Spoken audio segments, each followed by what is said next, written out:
हाँ तो बच्चों कैसे आप सब, जैसा कि आप सभी को पता है एक्सरसाइज 3.1 चल रही थी, उसके फर्स्ट से थर्ड तक के क्वेश्चन आप कंप्लीट कर चुके थे।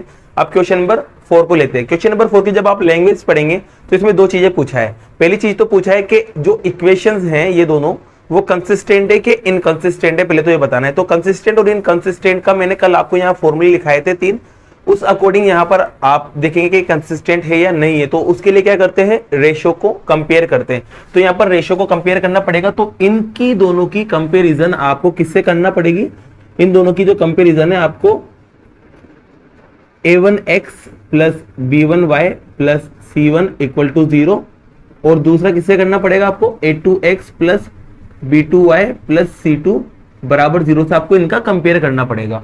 अब जब आप इनको कंपेयर करेंगे तो देखो यहाँ बराबर में क्या आता है 0, लेकिन यहाँ बराबर में 0 नहीं आ रहा है। तो ये जो 5 है इसको इधर ले आएंगे पकड़ के, तो प्लस का 5 इधर आएगा बराबर के, तो माइनस का 5 हो जाएगा। सेम टू सेम बात करते हैं इसकी, इसमें भी बराबर में 0 नहीं आ रहा है, तो प्लस का 10 जब इधर आएगा तो माइनस का 10 हो जाएगा और बराबर में 0। मैंने यही डायरेक्ट करेक्शन कर दिया इनके अंदर, आप अगली स्टेप में कर सकते हैं। अब इसको जब इससे कंपेयर करेंगे तो a1 b1 c1 इसकी मदद से मिलेगा, और a1 क्या होता है जो x के साथ होता है, b1 क्या होता है जो y के साथ होता है, और c1 जिसमें ना तो x होता है ना y होता है। तो देखिए यहाँ पर a1 b1 और c1 निकालना है, तो a1 x के साथ कुछ भी नहीं है तो 1 माना जाएगा, b1 यहाँ पर देखो क्या है इसके साथ भी कुछ भी नहीं है तो यहाँ पर भी 1 माना जाएगा, और c1 क्या है आपके पास माइनस का 5। फिर से बात करते हैं a2 b2 और c2 की। तो देखो यहाँ बात करें a2 b2 c2 की, तो यहाँ पर a2 आपको 2 मिलेगा, b2 आपको 2 मिलेगा, और c2 आपको क्या मिलेगा माइनस का 10। कैसे मिला, जब आप इसको इससे कंपेयर करेंगे तो आपको ये मिलेगा। अब आप क्या करते थे, आप रेशियो निकालते थे, तो a1 अपॉन a2 को निकालेंगे और b1 अपॉन b2 को निकालेंगे। सबसे पहले a1 अपॉन a2 को निकालते हैं, तो a1 की वैल्यू 1 है और a2 की वैल्यू 2 है, कट नहीं रहा है तो छोड़ देना। फिर b1 अपॉन b2 को निकालेंगे, तो b1 की वैल्यू 1 है, b2 की वैल्यू 2 है, ये भी कट नहीं रहा है तो छोड़ दो। c1 अपॉन c2 को निकालते हैं, तो c1 अपॉन c2, c1 कितना है भाई माइनस का 5, और c2 आपके पास कितना है माइनस का 10। माइनस से माइनस कट गया, 5 से 1 टाइम और 2 टाइम कट गया, तो सिंपल फॉर्म होने के बाद क्या बना 1 अपॉन 2। अब कंपेयर करते हैं, क्या करते हैं भाई कंपेयर, और कंपेयर जब करेंगे यहाँ पर तो a1 अपॉन a2 की वैल्यू 1 अपॉन 2 है, और b1 अपॉन b2 की वैल्यू क्या है 1 अपॉन 2, दोनों सेम है, तो इसका मतलब इन दोनों के बीच में साइन आएगा इक्वल। अब जब ये इक्वल आ जाता है तो c1 अपॉन c2 के पास भी चलना पड़ेगा।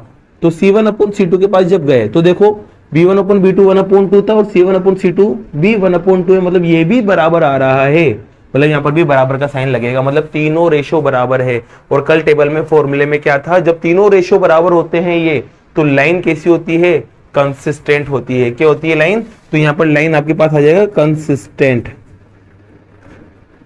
और ये तो आपका आधा क्वेश्चन हुआ, आपको बताना था कंसिस्टेंट है कि इनकंसिस्टेंट, चलो हमने बता दिया कि कंसिस्टेंट है। अब जब क्वेश्चन की लैंग्वेज पढ़ेंगे आप, तो आपसे कहा अगर लाइन कंसिस्टेंट है तो आपको क्या करना है, इसका ग्राफ भी बनाना है। तो ग्राफ बनाना है अब आपको, तो कंसिस्टेंट है तो मतलब इसका ग्राफ बनेगा, अगर ये कंसिस्टेंट नहीं होती तो ग्राफ नहीं बनाते। तो चलो इसका ग्राफ बनाते हैं। तो आपके पास वही जो इक्वेशन जिसका मैंने अभी निकाला था कंसिस्टेंट है, वो इक्वेशंस को वापस जैसी फॉर्म थी वैसी लिख दी। ध्यान रखना जब भी ग्राफ बनाएंगे तो x और y को आपको इधर रखना है और नंबर को इधर की तरफ रखना है। तो मैंने देखो वापस नंबर को इधर कर दिया और इसमें भी नंबर को इधर कर दिया। तो अब इसका ग्राफ बनाना है, तो ग्राफ बनाने का मैंने आपको बता रखा है। तो यहाँ पर आप क्या करेंगे, एक बार x की जगह 0 रखेंगे और एक बार y की जगह 0 रखेंगे। यहाँ की भी बात करते हैं तो यहाँ पर भी सेम काम चलेगा, एक बार x की जगह 0 रखते हैं, एक बार y की जगह 0 रखते हैं। चलो रखते हैं 0। जब यहाँ 0 रखेंगे तो यहाँ 0 प्लस y बराबर 5। देखो 0 वाली स्टेप पूरी गायब हो जाएगी, सिर्फ बचा के रह जाएगा y और इक्वल में 5।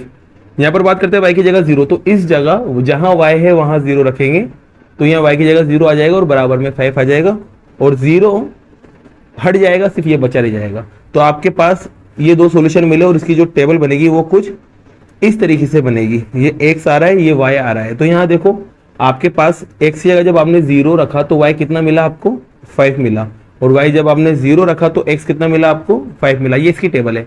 बात करते हैं इसकी टेबल की, तो यहाँ पर भी x बराबर जब 0 रखेंगे तो 2 इंटू एक्स की जगह क्या आ जाएगा 0 आ जाएगा, और ये 2y ऐसा का ऐसा और बराबर में 10। 0 से 2 इंटू आएगा 0 बनेगा, 0 वाली स्टेप हट जाएगी, सिर्फ बचा के रह जाएगा आपके पास 2y बराबर 10। और y की वैल्यू जब निकालेंगे तो ये 2 कहाँ जाएगा 10 के डिवाइड में चला जाएगा, और कितनी बार कट करेगा 5 टाइम। तो y की वैल्यू आपको क्या मिली 5 मिली यहाँ से।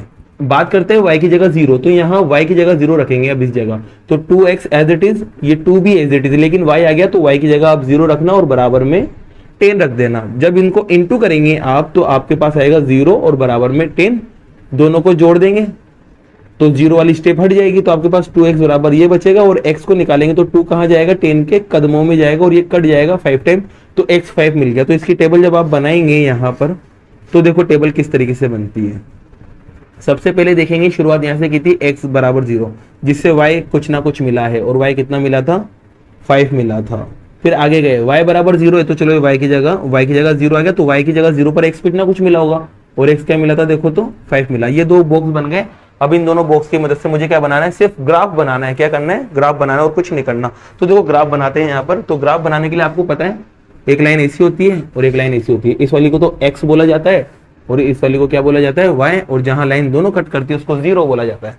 देखो सबसे बड़ा नंबर 5 दिख रहा है तो एक एक का गैप ले लेते हैं, एक एक का गैप ले लेते हैं और 5 बॉक्स में 5 नंबर आपके पास आराम से आ जाएंगे। तो यहाँ देखो एक एक का मैंने गैप लिया, यहाँ पर भी एक एक का गैप लिया मैंने, ये लो एक एक का गैप ले लिया। अब देखो नंबर को रखते हैं। तो आपको पता है कि ये पॉइंट पूरा एक होता है, दोनों को मिला के एक पॉइंट बनता है। तो 0 और 5, 0 को भूल जाओ, 5 को देखो, 5 किस पे आ रहा है, y पे, तो y पे प्लस का 5 लगाना है और y पे प्लस का 5 यहाँ लगेगा। बात करते हैं इस वाले पॉइंट की। तो इस पॉइंट में देखो 0 आ रहा है, 0 को तो भूल जाओ, आपको ध्यान रखना है 5, और 5 किस पे बता रहे हैं, x पे, तो x पे प्लस का 5 लगेगा, तो यहाँ x पे प्लस का 5 लग जाएगा। इन दोनों पॉइंट को मिला के क्या कर देंगे भाई, अपन एक लाइन ड्रॉ कर देंगे। ये लो मैंने एक लाइन बना दी, ठीक है। अब बात करते हैं इस वाली वैल्यू की, तो इसको भी रखते हैं। तो देखो इस पॉइंट को जब आप देखेंगे तो यहाँ पर भी 0 आ रहा है और एक 5 आ रहा है, और देखो सेम पॉइंट है, ये दोनों पॉइंट सेम है, तो इसका मतलब वापस से पॉइंट यही चिपकेंगे वापस से। और जब ये पॉइंट यहाँ चिपकेंगे तो कहने का मतलब जो दूसरी लाइन जाएगी वो भी क्या जाएगी, इसी के ऊपर से जाएगी। ध्यान रखना लाइन मतलब एक के ऊपर एक लाइन आएगी, ओवरलैप होगी ये दोनों लाइन। तो इसका ये आपके क्या बन चुका है, ग्राफ बन चुका है। और यहाँ पर देखो ये लाइन जो है यहाँ पर दो लाइन है, तो आप दोनों इक्वेशन लिख देना, x प्लस वाई बराबर 5 और इसकी दूसरी इक्वेशन आ जाएगी 2x प्लस 2y बराबर 10। और यहाँ आपको पता है स्केल लिखना है। स्केल में क्या आएगा, on x axis 1 centimetre equal, कितने कितने का गैप दे रखा है, 1 1 का, तो इक्वल में आप लगा देना 1। ऐसे आ जाएगा ऑन y एक्सिस 1 सेंटीमीटर, इसमें भी y एक्सिस में भी कितने कितने का गैप है, तो 1 लगा देना। और देखो अब इसकी यूनिट पता नहीं है तो यहाँ पीछे क्या लिखेंगे आप, यूनिट और यूनिट। इससे पहले वाले क्वेश्चन में अपन को पता था x बॉयज था तो अपन ने बॉयज लिखा था, x रुपीज में था तो अपन ने रुपीज लगाया था, लेकिन इस बार x के बारे में कुछ पता नहीं है तो क्या लगा देंगे, यूनिट लगा देंगे। ये आपका क्वेश्चन 4th का फर्स्ट वाला हुआ। एक पार्ट और लेते हैं इसका, क्वेश्चन नंबर 4th का अपन लेते हैं पार्ट नंबर 4। तो क्वेश्चन नंबर 4th का 4th पार्ट आपको बोर्ड पे दिख रहा है।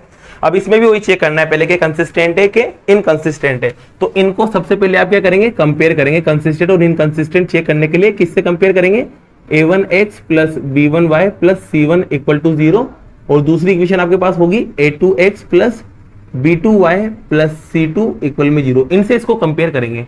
तो कंपेयर करेंगे तो देखो यहां से आप जब इसको इससे कंपेयर करेंगे तो आपको a1 मिलना है, b1 मिलना है और c1 मिलना है। तो देखो x के साथ यहाँ क्या है 2, वो a1 कहलाएगा, y के साथ यहाँ माइनस का 2 आ रहा है वो b1 कहलाएगा, और जो लास्ट वाला नंबर होता है वो होता है c1। तो ये भी आपके -2 मिला। अब बात करते हैं a2 की, b2 की और c2 की। a2 देखो, b2 देखो और c2 देखो, वो इन दोनों को कंपेयर करने पर मिलेगा। a2 क्या होगा, जो x के साथ होगा वो है 4, b2 क्या होगा, जो y के साथ, तो यहाँ पर माइनस का 4, और c2 वो होगा जो लास्ट में होगा, तो यहाँ माइनस का 5। आपने ये a1 b1 c1 a2 b2 c2 निकाल ली। अब आपको क्या करना है, आपको रेशो निकालना है, a1 अपॉन a2 की वैल्यू निकालना है।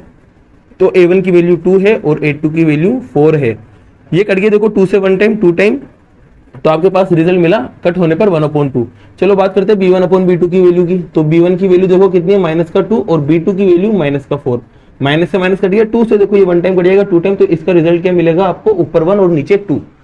चलो बात करते हैं c1 अपॉन c2 की। तो c1 अपॉन c2 की बात करेंगे तो c1 आपके पास कितना है, माइनस का 2, और c2 आपके पास कितना है, माइनस का 5। तो माइनस से माइनस कट गया, नंबर नहीं कट रहा तो वो एज इट इज रहेगा। अब रेशियो तो निकल ही गया, इनको कंपेयर करते हैं, देखते हैं कि दोनों में क्या रिलेशन आ रहा है। तो सबसे पहले चेक करेंगे a1 अपॉन a2 और b1 अपॉन b2 में।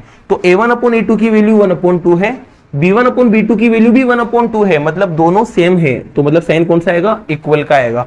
चलो ये दोनों सेम होते हैं तो अपन तीसरे बंदे को याद करते हैं, और तीसरा बंदा कौन है, c1 अपॉन c2 है। तो c1 अपॉन c2 की वैल्यू को इस वैल्यू से मिला के देखो क्या दोनों सेम आ रही है क्या, सेम नहीं आ रही है दूर दूर तक, तो यहाँ आ जाएगा नॉट इक्वल का साइन, और ये कंडीशन सेकंड वाली होती है।